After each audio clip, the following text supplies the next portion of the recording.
Imagine yourself going on holiday, touring castles in medieval Europe, and you go down into the dungeon.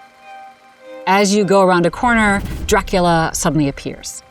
And he says to you, I'm going to give you a one-time only chance to become immortal. You'll have amazing strength. You'll look fabulous in black. Sorry. This is a fantastic opportunity. What do? How do you think about that choice? And really what I think is you can't possibly be expected to employ the rational calculus to make this choice. Why can't you? Well, you know what it's like to be human, but you can't possibly understand the meaningfulness and importance of what it's like to be a vampire unless you actually become one. The thing that I think is so interesting about transformative experiences is that they act like a pill that rewires you. It makes you into a different kind of person. So I would say when you become a parent, or if you go to war, or if you become a vampire, that in many ways, even though you're strictly speaking the same person before and after that experience, you're not always the same kind of person. My name is Laurie Paul. I publish as L.A. Paul, and I'm a professor of philosophy and cognitive science at Yale University.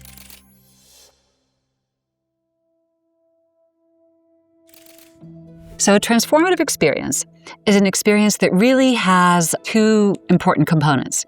The first component is that it's epistemically transformative. And what I mean by this is it's a new kind of experience for you. And essentially, it's the kind of experience that you have to have in order to know what it's like.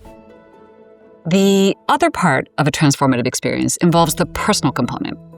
A personally transformative experience is an experience that changes what you care about, maybe how you understand yourself, really changes some of your kinds of fundamental core preferences, some of the things that you care about most. The interesting cases are cases where the epistemic transformation and the personal transformation come into play together, like having your first child, being diagnosed with a terminal illness, going to war, getting divorced, falling in love for the first time. And what makes them interesting is in part this combination of newness and discovery and personal change that they bring. But another thing that makes them interesting is that they aren't like those other important but rather boring decisions that you make, because they break our ordinary models for making choices. Not only does it break the model, but those decisions are some of the most important decisions in our lives.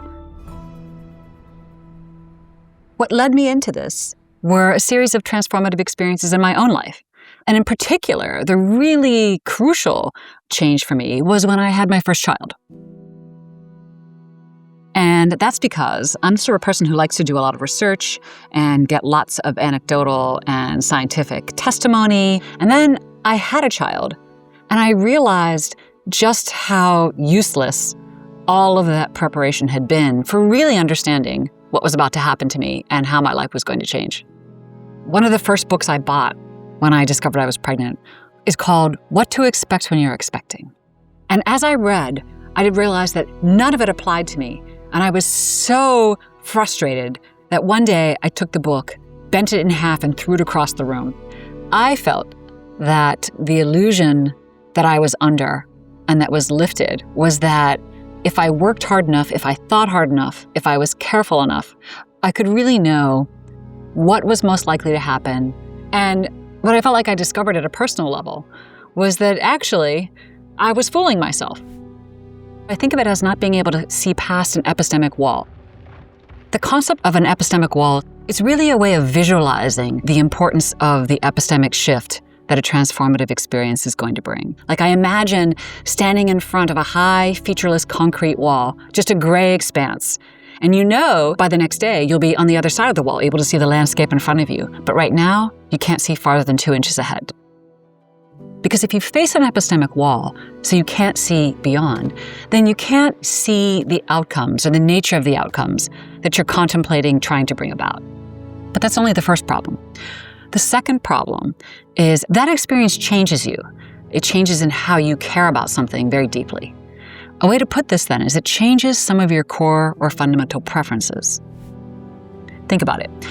The person who makes the choice, or the self that makes the choice, isn't the same as the person or the self who experiences the choice, because who you are then isn't the same person as who you will become.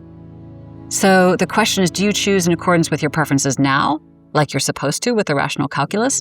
Or do you do something where you think you're going to make your future self happy, even if right now that's not something you care about? So one of the reasons why I think that this kind of decision didn't get enough attention in the past is because there is a sense in which you can just use testimony and data to solve the problem. It's usually not universal, but let's just say the vast majority of parents tell you that they're happy. Then even if you yourself don't know what you want, you could just substitute all of that information to make the choice officially, rationally. And what you're doing is you're saying, well, I'm enough like those other people so that my experience is going to be like their experience. But the problem is, there's another element to this decision-making process that is incredibly important, and it's an element that we can't have. What we really want to be able to do is to understand what we're doing when we do it. In other words, I want to understand what it means for me. I want to understand how I'm making the choice, why I'm making the choice, and to understand how I'm changing the way my life is now for a new way of living. And I don't get any of that information from the testimony. In a sense, all I get are the numbers. What I don't think is that people should decide to become a parent because they think they know what they're getting into. I think instead, it's perfectly legitimate to try something new because you want to be open to a new kind of experience. There's a real difference between making a choice to do something where you recognize there's a lot of unknowns involved and making a choice where you think you know what's going to happen. I think of it as taking a stance of epistemic humility, recognizing what you can't know, as opposed to thinking that you can kind of know everything that's going to happen. And my hope is that when thinking about transformative decision-making and transformative experiences, that that's what people focus on, not whether or not they can make the decision, because of course they can make the decision, they just maybe can't make it the way that they want to make it. If it concerns yourself alone, I personally am a fan of a bit of risk-taking and a bit of bravery, because I think that transformation can bring what I describe as revelation. So I attach a lot of value to discovering new kinds of experiences, and also even to the pain and the suffering that comes with having to remake yourself.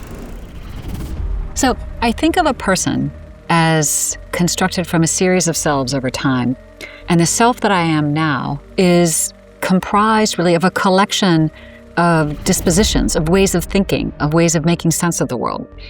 And what transformation does is sort of destabilize this collection. Transformation has been a part of human civilization since civilization began.